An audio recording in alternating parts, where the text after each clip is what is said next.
Is good morning to all the students. We are here to study Science 1. I am Amruta Dhadge from Khernagar Municipal Secondary English Medium School, and today we are here to learn the interesting topic, laws of motion. This is our first chapter. You have studied some concept related laws of motion. So first we will revise those concepts and then we will see today's derivations.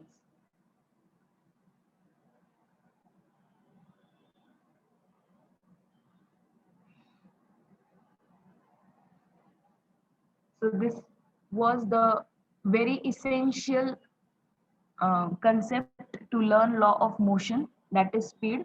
Speed is the distance covered in unit time, and the formula for speed is distance divided by time. Speed is equals to distance divided by time.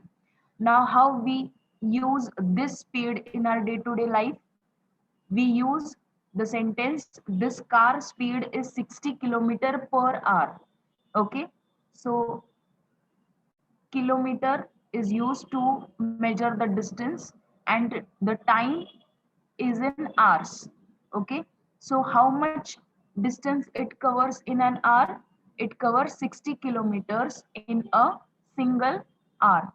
Okay, so this is speed, which is nothing but the distance covered in unit time. Okay, the next concept, which was velocity. Velocity is the distance traveled in unit time in a given direction. Okay, now this is also a distance which is traveled in a unit time, but it has specific direction. Okay, so velocity is equals to displacement divided by time.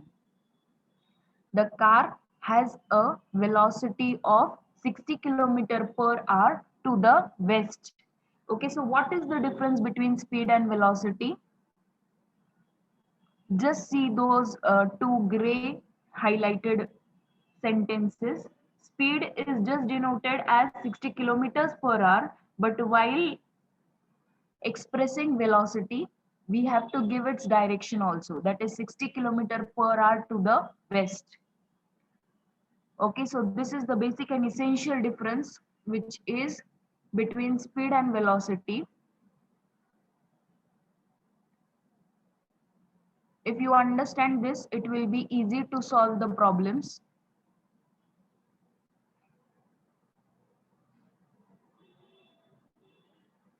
Okay, now this is the difference between speed and velocity. The speed is the distance traveled by a body in a unit time, while the velocity is the displacement of the body in a unit time. Speed is a scalar quantity. The speed does not tell us the direction of the motion of the body, but velocity is a vector quantity. The velocity tells us the speed and direction of the motion of a body. The speed is always positive. The velocity can be positive and negative depending on the direction of the motion. During the circular motion, the average speed does not become zero after completing one round. This we are going to learn today, the fourth point. Okay, whereas for velocity during the circular motion, average velocity becomes zero after completing one round.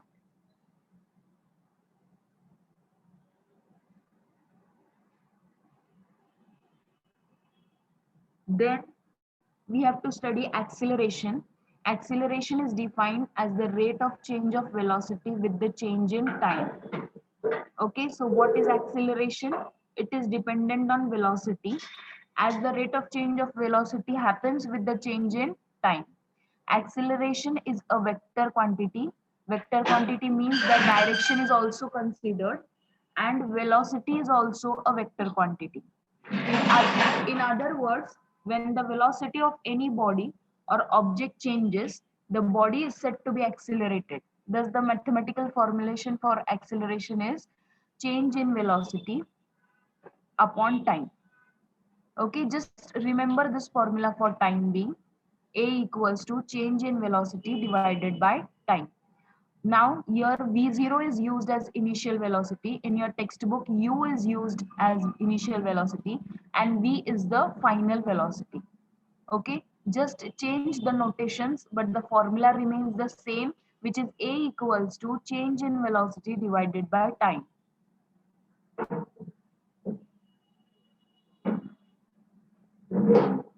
So we have made our basics clear. To learn today the three important derivations.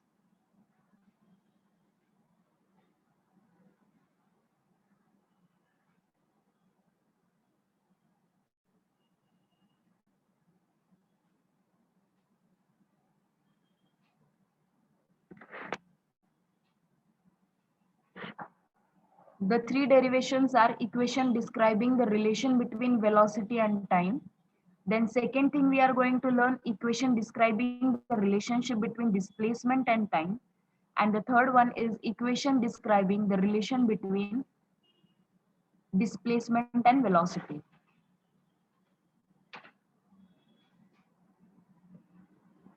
Now here is a video which will explain you with the graph how these all derivations come into picture in physics.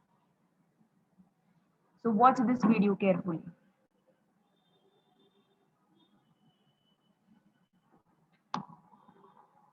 Welcome everyone. So today we shall learn about equation of motion using graphical methods. So student, there are three equations of motion that we are going to learn about in this video in detail. So these are three equations of motion, and this is from class 9 chapter laws of motion. And student, this is very important video from this lesson, laws of motion. So let's study.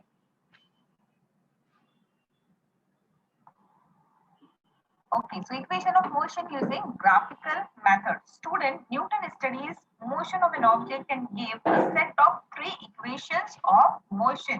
And these equation of motion relate the displacement. Now, what is displacement? This is the minimum distance between the starting and finishing point.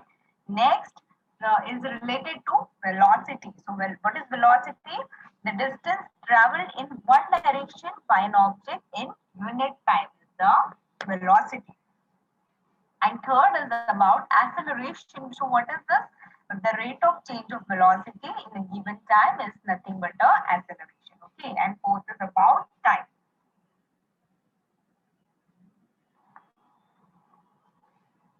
Suppose an object is in motion along a straight line with initial velocity u. So u is the symbol for initial velocity. All right. It attains a final velocity v. So v is the symbol for final velocity in time t due to acceleration a. Its displacement is s. So the three equation of motion can be written as. So these symbol for different terms are given, and we have to see the three equation of motion.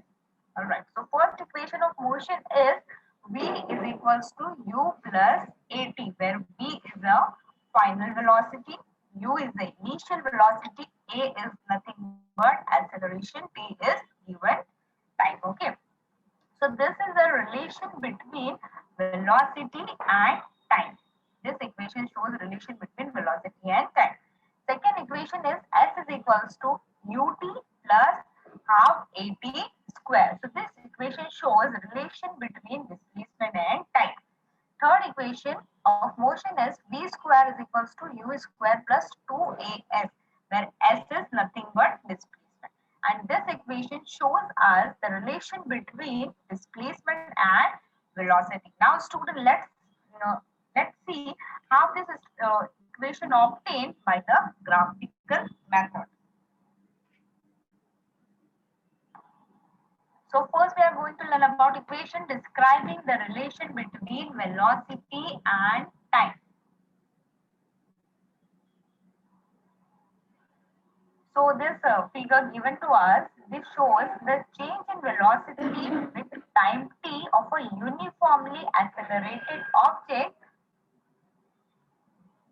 Okay, the object starts from point B in the graph with velocity u. You can observe the at point B.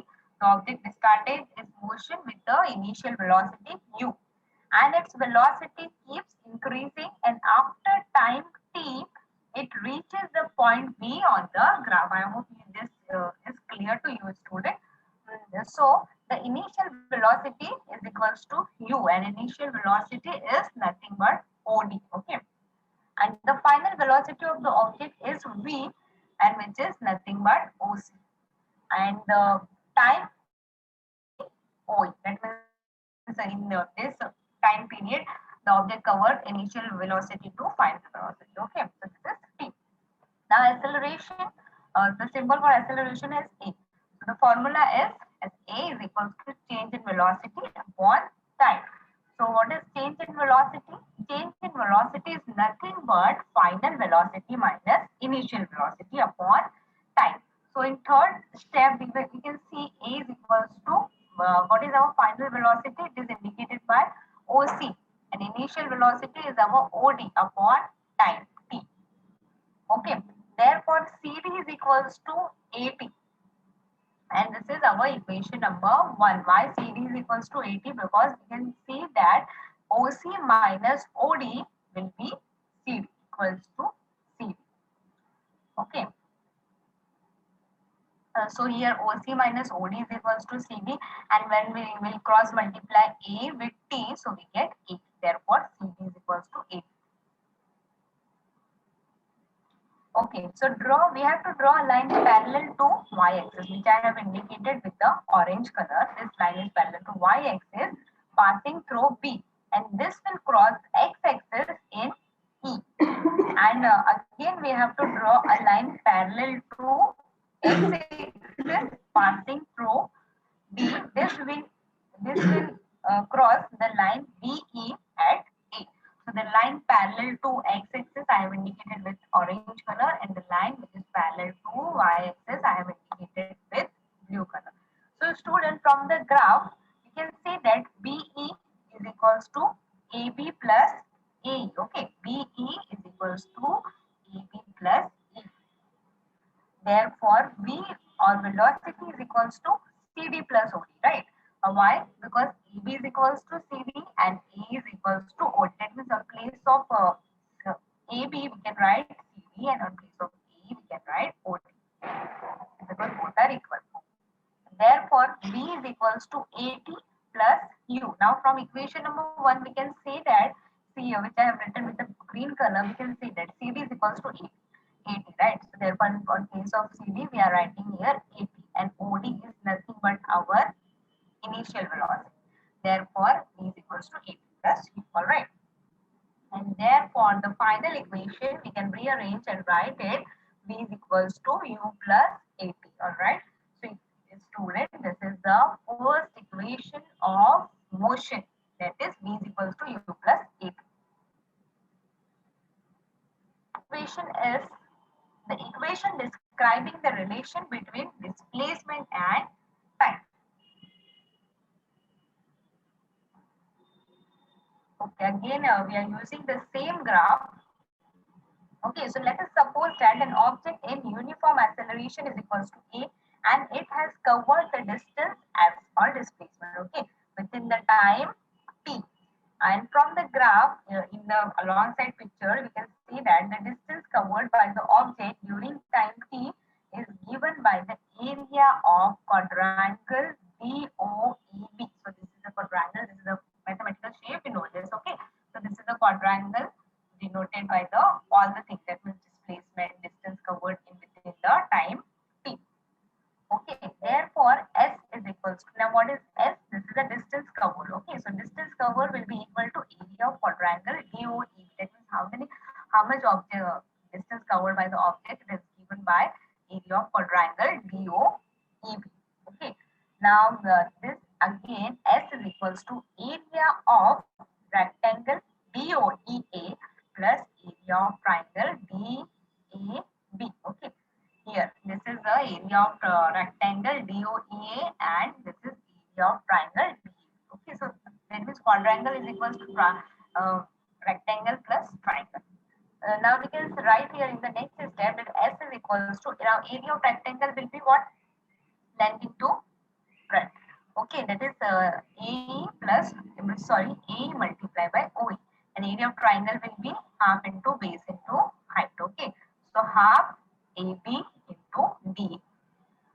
But A is equals to, what is A? This is our initial velocity, and OA is nothing but the time covered. Okay, and OE is equals to DA is equals to T. This is very clear from the figure. Okay, this is T, and OE is equals to D. Okay, therefore AB is equals to what? AB is equals to AP, and AB is equals to CD. This is from equation number 1. Therefore, S is equals to U multiply by T. Now we know na A is equals to U, and on place of OE this is time T, time covered, that is T. Okay, and plus what? Plus area of triangle. So area of triangle will be half multiplied by AB. So the value of AB is 80, and value of DA is equals to T. Why DA? Because OE is equals to DA is equals to T. Okay. Now, therefore, our final equation will become S is equals to UT plus half AT squared. The T multiplied by T will be T squared. So, this is our, say, Newton's second equation of motion, that is S is equals to UT plus half AT squared. Now, our third equation will be equation describing the relation between displacement and velocity.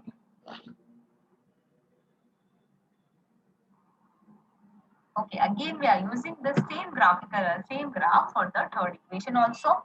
So student, we have seen that from the graph we determine the distance covered by the object in time t from the area of quadrangle DOEB, right? And DOEB is nothing but it is a trapezium. Okay, so we can use the formula of trapezium to find out its area. Okay, area of trapezium will be DOEB, and therefore the formula for area of trapezium will be S is equal to, S is nothing but the distance covered. Okay, therefore S is equals to area of trapezium. So your formula for area of trapezium will be half multiplied by sum of lengths of parallel side. Okay, sum of lengths of parallel side. Now what are the parallel side? OD and DE. These are the parallel side of trapezium. And distance between the parallel side, that is time. Okay. So here after writing the sides of the formula will become S is equals to half multiplied by sum of length will be parallel side. Parallel side will be OD plus B. Sum na, so that's why OD plus BE multiplied by distance between the parallel side is nothing but OE. This is time covered. Okay, but here OD is equals to U, that is our initial velocity, and B will be final velocity, and OE is nothing but the distance covered. Okay, so let's put this value in the above formula. So our formula becomes S is equals to half multiplied by OD is U plus B multiplied by DT. This is so simple, just we have to put the values instead of signs. Okay, now this is our equation number 2. Okay, now student, we know this B is equals to U plus AP. This is our equation from equation number 1. Okay, so if we will rearrange this equation, we will get B minus U is equals to AP. All right, and again in third step rearranging, we will get A is equals to B minus U, and T will go into denominator. Okay, so our A becomes equals to A is equals to V minus U upon T. This is just the first equation of motion. Just we are rearranging the terms here and there. Okay. So, all right. So, but A is equals to V minus U upon T. Just now I have explained you in the U figure. So, therefore, T becomes, again we are rearranging the term. Nothing, just we have to rearrange the terms. Okay. Therefore, our T will become V minus U upon E. So, we are just crossing over A and T. So, this become our step number 3. Okay. Or equation number 3. So, by putting this value of T into equation number 2, what we will get? We will get S is equals to half multiplied by U plus V. Till here, the equation will be same, but what we have to do in equation number 2, instead of writing T, we will just put up the value of T, that is V minus U upon E. Is that clear, students? Okay, just we are reading it now. All right, students. So this is a continuation slide. That is, so in previous slide we got till here, and that is s is equals to half multiplied by u into bracket u plus v. U is initial, v is final velocity. Okay, multiply by v minus u upon e. This I have explained you just now. Therefore, s is equals to v plus u multiply by next bracket v minus u upon 2a. Again, here just what they have do here, we have the written in denominator as 2 multiply by a, and the numerator just we have multiply u plus v next bracket v minus u. Okay. So again we are cross multiplying here 2a with s. That means this 2a will go with the s. That is 2as is equals to this RHS will be same. That is right hand side will be same. Okay.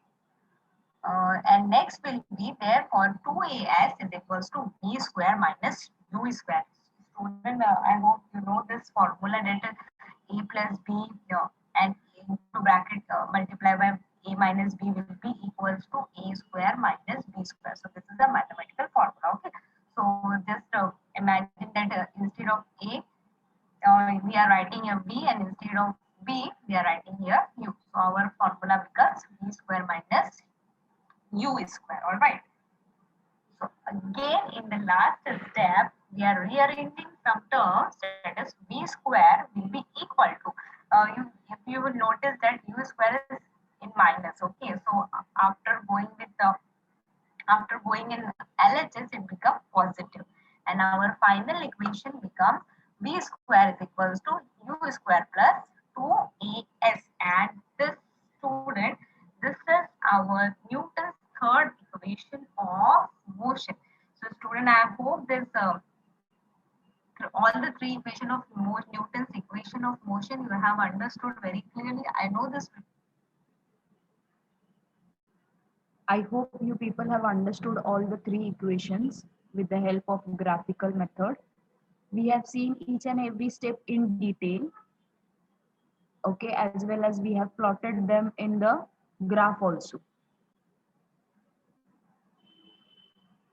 These are the equations from page number 8 and 9. So all the students are instructed to go through these three equations, draw the graph, see the velocity and time graph, which remains same for all the three equations. Go through each and every step, write it in your notebooks so that you people will understand it. Okay, so moving forward, our next important concept is uniform circular motion. Uniform circular motion is the motion of an object when it is moving in a circular path. It is a simple circular motion. Uniform word itself says that it is in a continuous or a random motion. Okay, the motion, the speed doesn't change. Uniform circular motion is the motion of an object when it is moving in a circular path. Now, the examples for this is revolution of Earth around the sun, walking on a circular track. Okay, the Earth revolutes around the sun. It has its specific track. It has its time. Okay, it rotates continuously, and which is called as uniform circular motion. Uniform circular motion is accelerated motion because accelerated motion occurs when an object changes its speed or direction, and in the circular motion, the object changes its direction continuously. As it is the circular motion, it has to take a turn. So it keeps on changing continuously until it comes to rest. So it is accelerated. Whenever a turn comes, the motion is accelerated. So the acceleration must be in a uniform value to keep the motion uniform. Okay, now these are some example. Wheel of any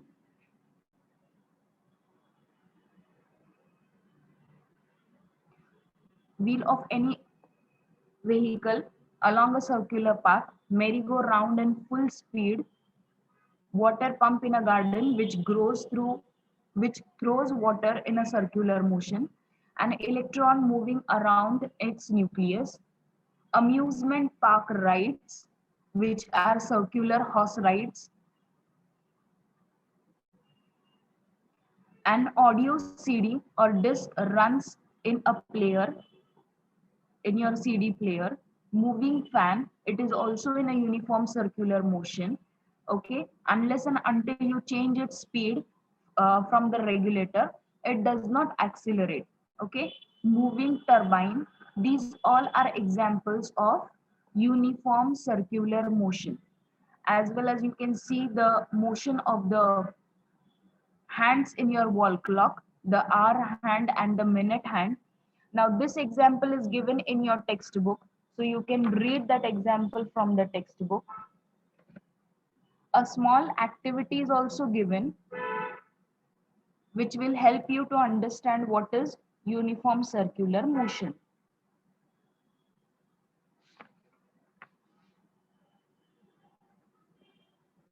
Now we are going to watch a video which will help to understand the Newton's law of motion also. Let's see what this video talks to us. एक table में एक block रखा हुआ है। इस block के दोनों तरफ रस्सी बंधी हुई है और एक तरफ से आप इसे खींच रहे हैं और दूसरे तरफ से आपके एक दोस्त जिसका कद काठी आप ही के बराबर है वो खींच रहा है। अब क्या होता है, आप लोग जो फोर्स अप्लाई कर रहे हैं, आप इस ब्लॉक को अपने तरफ खींच रहे हैं, आपका दोस्त भी इस ब्लॉक को अपने तरफ खींच रहा है और सिचुएशन ऐसा है कि दोनों फोर्सेस का मैग्नीट्यूड, दोनों फोर्सेस का जो अमाउंट है ये सेम है, भले ही डायरेक्शन अपोजिट हो, लेकिन फोर्स का मैग्नीट्यूड बराबर ताकत से आप दोनों खींच रहे हैं। अगर ऐसा हुआ तो आप सोचिए क्या ये ब्लॉक मूव करेगा या नहीं करेगा? सोच के देखें। ऑब्वियसली ये ब्लॉक मूव नहीं करेगा। यहां पर दो फोर्सेस अप्लाई किए जा रहे हैं और इक्वल मैग्नीट्यूड का फोर्स है, इक्वल मैग्नीट्यूड, दोनों फोर्सेस का मैग्नीट्यूड इक्वल है। फोर्सेस, दो फोर्सेस ऑफ इक्वल मैग्नीट्यूड। तो ऐसे सिचुएशन में इस ब्लॉक में हमें किसी भी तरह का मोशन नहीं दिखेगा। तो इस तरह के फोर्सेस जो कि आप कह सकते हैं एक दूसरे को कैंसिल कर देता है क्योंकि दोनों का डायरेक्शन अपोजिट है, एक इस तरफ दाहिनी तरफ ले जाना चाहता है ब्लॉक को और दूसरा फोर्स बाईं तरफ ले जाना चाहता है ब्लॉक को, और चूंकि दोनों फोर्सेस का मैग्नीट्यूड बिल्कुल बराबर है, उसका अमाउंट बिल्कुल बराबर है फोर्स का, इसीलिए इस ब्लॉक में किसी भी तरह का मोशन हमें नहीं दिखता है। तो ऐसे फोर्सेस को हम कहते हैं बैलेंस्ड फोर्सेस। बैलेंस्ड फोर्सेस, दोनों फोर्सेस जो है ये बैलेंस्ड है, दोनों का मैग्नीट्यूड सेम है, एक दूसरे को ये कैंसिल कर रहा है। इसीलिए एज रिजल्ट, एज होल इस ब्लॉक पे किसी भी तरह का फोर्स हम कह सकते हैं अप्लाई नहीं हो रहा है। तो यहाँ पर हम कहेंगे जो नेट फोर्स है वो नेट फोर्स जीरो है, मतलब ओवरऑल जो रिजल्टेंट फोर्स है, आप कह सकते हैं ओवरऑल जो एप्लीकेबल फोर्स है वो फोर्स, नेट फोर्स वो जीरो है। इसीलिए ये ब्लॉक जो है इसमें किसी भी तरह का इफेक्टिव मूवमेंट हमें नहीं दिख रहा, कोई भी इफेक्टिव फोर्स यहाँ काम नहीं कर रहा है, हम कह सकते हैं। लेकिन अगर मान ले सिचुएशन ऐसा हुआ कि ये टेबल है, वही ब्लॉक है, अब आप एक तरफ से खींच रहे हैं इस ब्लॉक को और आपका एक दोस्त आपसे थोड़ा दुबला पतला है, आपसे कम ताकतवर है, वो इस ब्लॉक को इस तरफ से खींच रहा है। आपने पूरी ताकत लगा दी, आपके दोस्त ने भी लगा दिया, लेकिन आपका ताकत ज्यादा है, इसीलिए क्या होगा कि आप जिस फोर्स से अपने तरफ इस ब्लॉक को खींच रहे हैं, इस फोर्स का अमाउंट ज्यादा है, मैग्नीट्यूड ज्यादा है, और आपका दोस्त जो इसे पुल कर रहा है ये कम फोर्स से इसे पुल कर रहा है। एज रिजल्ट क्या होगा, क्या होना चाहिए आप सोचिए। आप ज्यादा फोर्स से ज्यादा ताकत लगा कर इसे खींच रहे हैं अपने तरफ और आपका दोस्त उससे कम ताकत लगा के खींच रहा है, क्या होगा? ये ब्लॉक आपके डायरेक्शन में मूव करने लगेगा। तो ये ब्लॉक जो मूव कर रहा है, this block moves in the direction of किस डायरेक्शन में मूव कर रहा है? आपके डायरेक्शन में, इन द डायरेक्शन ऑफ आपका जो डायरेक्शन है, आप जिस डायरेक्शन में फोर्स लगा रहे हैं। वैसा क्यों हो रहा? क्योंकि आपके फोर्स का मैग्नीट्यूड ज्यादा है, तो हम कहेंगे block moves in the direction of force of higher magnitude, force of larger magnitude या ग्रेटर मैग्नीट्यूड या हायर मैग्नीट्यूड। जिस फोर्स का मैग्नीट्यूड ज्यादा है, अमाउंट ज्यादा है, उस तरफ ये ब्लॉक मूव कर रहा है। तो इस तरह के जो फोर्सेस हैं, जो कि जिसका मैग्नीट्यूड एग्जैक्टली सेम नहीं है और जिसका एक रिजल्ट हमें दिखता है, रिजल्ट मोशन में हमें एक रिजल्ट दिखता है। मतलब इस पहले केस में क्या हो रहा था कि इस ब्लॉक में कोई मोशन सेटअप नहीं हो रहा था इन दोनों फोर्सेस के कारण, लेकिन अब ये दोनों अनइक्वल जो फोर्सेस है, इसके कारण ब्लॉक में रिजल्टेंट एक फोर्स हमें दिखेगा, जिसके कारण ये ब्लॉक मूव कर रहा है, रुका हुआ ब्लॉक मूव कर रहा है। तो ऐसे फोर्सेस को, अनइक्वल मैग्नीट्यूड वाले फोर्सेस अगर एक जगह पे अप्लाई हो तो इसे हम अनबैलेंस्ड फोर्सेस कहते हैं, अनबैलेंस्ड फोर्सेस। अब देखिए, मान लें कि आप जो फोर्स अप्लाई कर रहे थे ये F1 था, आपका दोस्त जो फोर्स अप्लाई कर रहा था अपने तरफ ये F2 था। F1 is larger than F2, ये तो हमने पहले ही बात कर दिया। एक एग्जांपल मान लेते हैं, मान लें आप जो फोर्स लगा रहे हैं ये 3 यूनिट का है। मैं आपको बता दूं कि न्यूटन, इसे हम कैपिटल N से रिप्रेजेंट करते हैं, न्यूटन एक यूनिट है फोर्स का। ये एग्जैक्टली क्या होता है ये तो आगे के वीडियोस में आपका क्लियर होगा। फिलहाल आप ये सिंपली मान के चलिए जैसे कि डिस्प्लेसमेंट का यूनिट मीटर होता है और वेलोसिटी का यूनिट मीटर पर सेकंड होता है, इसी तरह से फोर्स का यूनिट न्यूटन होता है। आप फिलहाल ऐसे मान लीजिए। तो 3 न्यूटन का फोर्स आप लगा रहे थे और आपका दोस्त जो लगा रहा था वो था 1 न्यूटन का फोर्स। तो अब आप सोचिए यहाँ पर इस ब्लॉक में जो रिजल्टेंट फोर्स अप्लाई होगा वो कितना होना चाहिए, जो इसमें इफेक्टिव फोर्स अप्लाई होगा वो कितना होना चाहिए। देखिए 3 न्यूटन इस डायरेक्शन में आपकी तरफ खींचा जा रहा है, जबकि 1 न्यूटन उसके अपोजिट डायरेक्शन में खींचा जा रहा है। तो क्या होना चाहिए? ये 1 न्यूटन इस 3 न्यूटन में से 1 न्यूटन को कैंसिल कर देगा, बैलेंस कर देगा, बाकी रहेगा 2 न्यूटन बचा हुआ। तो इफेक्टिव फोर्स यहाँ पर 2 न्यूटन का होगा। तो इसी को हम नेट फोर्स कहते हैं। इफेक्टिव फोर्स जो मैं कह रहा था, टेक्निकली इसे नेट फोर्स कहा जाता है।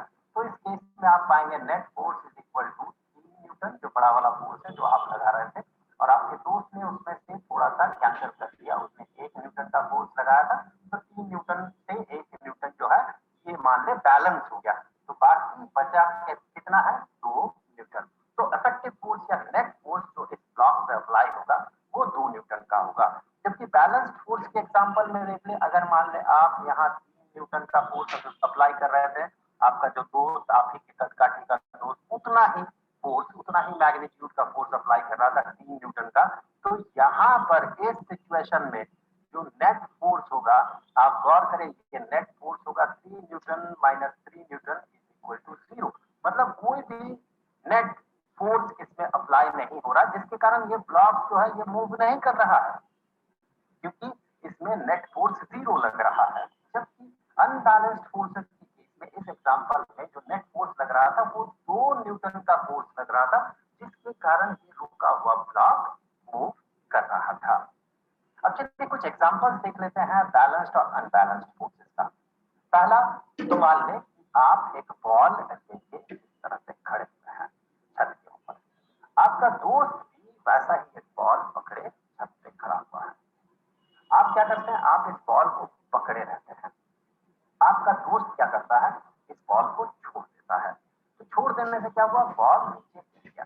अब बॉल के गिरते समय इमेजिन करें, ये बॉल जो है अभी यहाँ तक पहुंचा, ये गिर रहा है, ये नीचे की तरफ गिर रहा है।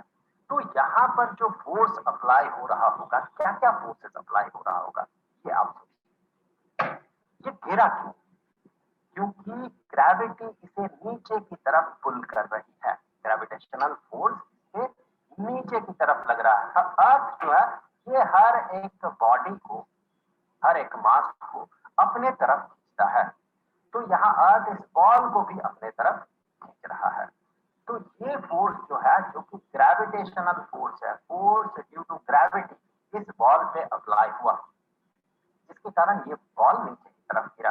हाँ, थोड़ा बहुत फोर्स इसमें ऊपर की तरफ भी लगता है ड्यू टू एरियल ड्रैग, ये जो एयर को काटते हुए नीचे गिर रहा है, और एयर के ब्यूएंसी के कारण भी थोड़ा बहुत फोर्स ऊपर की तरफ लगता है, लेकिन एज होल आप कह सकते हैं नीचे की तरफ फोर्स ज्यादा होता है, काफी ज्यादा होता है, इसीलिए ये बॉल जो है नीचे की तरफ मूव करता है और ये एक्सिलरेटेड होता है। हमने पिछले वीडियो में बात किया था कि फोर्स अप्लाई हो तो उसके वेलोसिटी में चेंज होता है, तो कंटिन्यूअसली एक लार्जर फोर्स नीचे की तरफ यहाँ अप्लाई हो रहा है, इसीलिए ये पहले तो धीरे धीरे गिरता है, फिर ये तेजी से नीचे गिरता है। इसका मतलब हम यहाँ से समझ सकते हैं कि इस बॉल पे नीचे की तरफ फोर्स ज्यादा है, तो ये बैलेंस्ड फोर्स है या अनबैलेंस्ड फोर्स है? ऑब्वियसली अनबैलेंस्ड फोर्स है, तो दिस इज अनबैलेंस्ड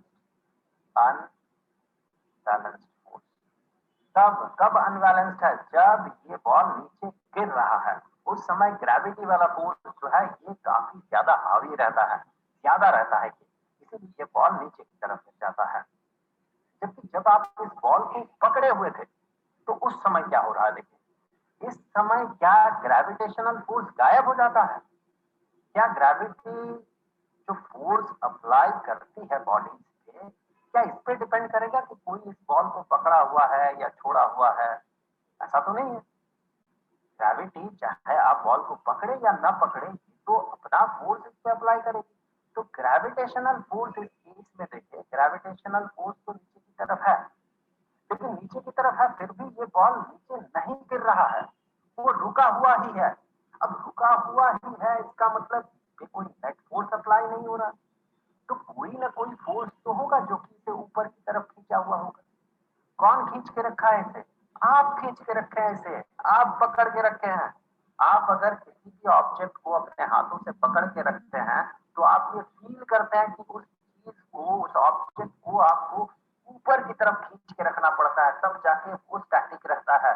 अगर आप ताकत थोड़ा कम कर दे तो वो ऑब्जेक्ट नीचे गिर जाता है। तो यहाँ पर आप जो फोर्स लगा रहे हैं, वो फोर्स और ये जो ग्रेविटेशनल फोर्स जो नीचे लग रहा है, ये दोनों बिल्कुल बराबर होता है, इसीलिए बॉल मूव नहीं कर रहा है। तो हम कहेंगे ये बैलेंस्ड फोर्सेस का एग्जांपल है। अब एक और एग्जांपल कंसीडर करते हैं। ये एक स्प्रिंग है, आपने इस स्प्रिंग को दोनों तरफ से पकड़ के आपने इसे खींच लिया, तो इससे क्या हुआ? ये स्प्रिंग जो है ये एलोंगेटेड हो गया। आपने फोर्स लगाया इस तरफ भी, आपने फोर्स लगाया इस तरफ भी, आपने दोनों बिल्कुल इक्वल अमाउंट का फोर्स लगाया था, इसीलिए इस स्प्रिंग में कोई मोशन नहीं आया, इसके वेलोसिटी में कोई चेंज नहीं हुआ, इसका सेंटर जो है जहां था वहीं रह गया।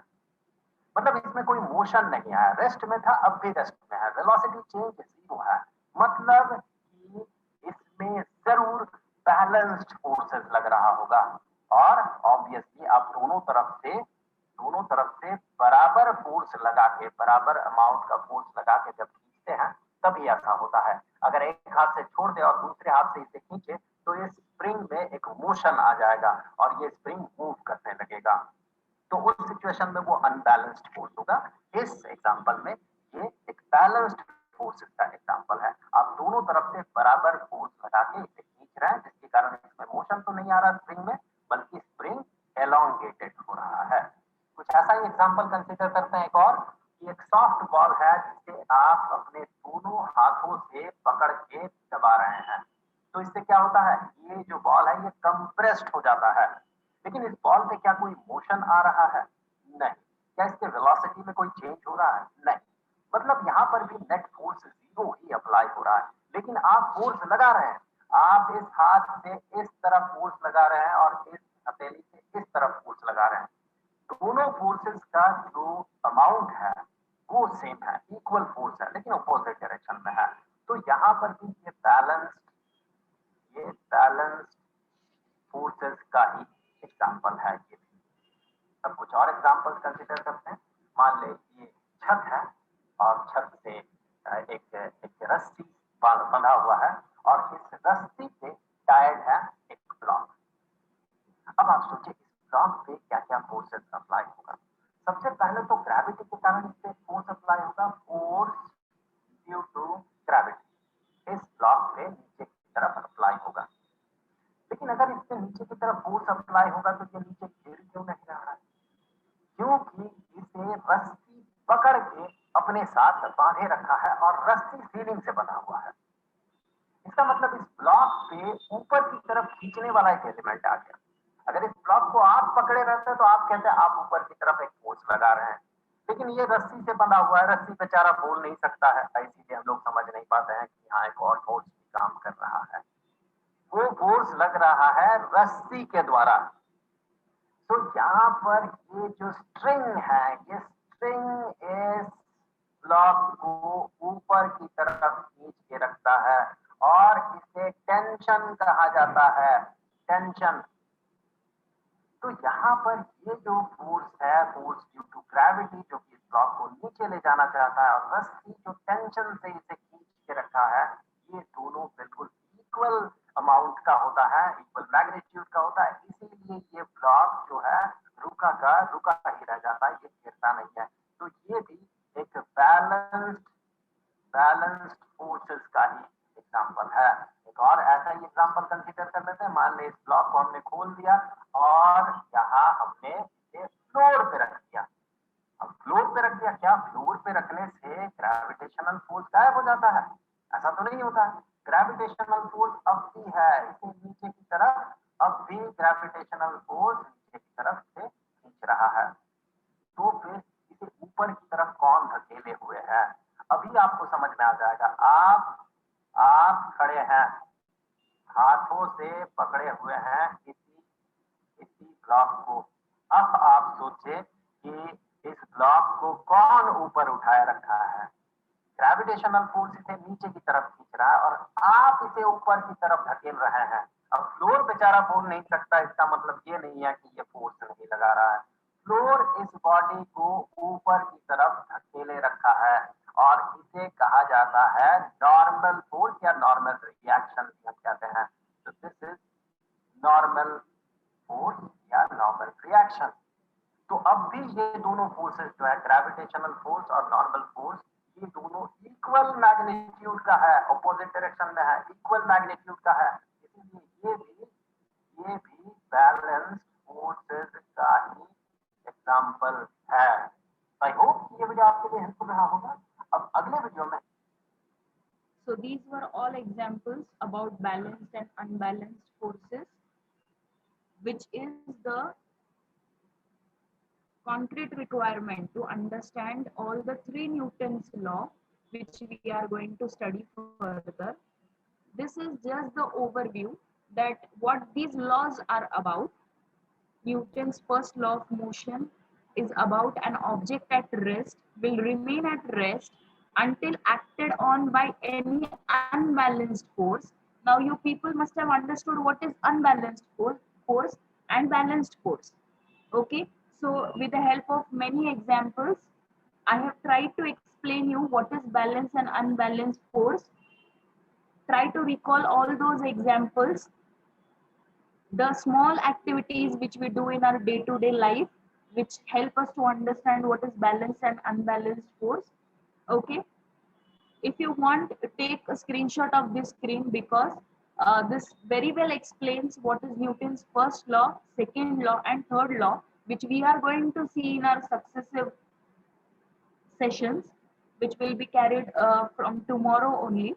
Okay, so don't miss any of this lecture, as we are going to see how interesting these laws are, how these laws help us in our day-to-day life, and we are observing these laws. Okay, so unless acted on by an unbalanced force, an object in motion will continue with constant speed and direction unless acted on by unbalanced force.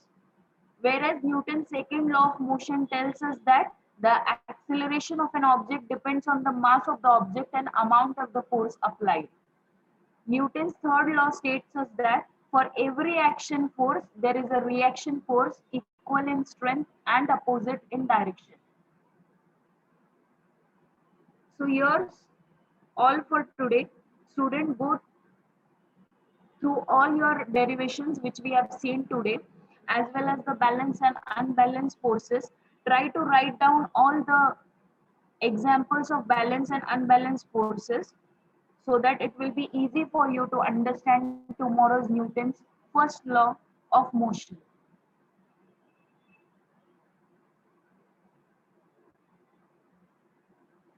Thank you and have a nice day. Yes, teacher. Thank you so much.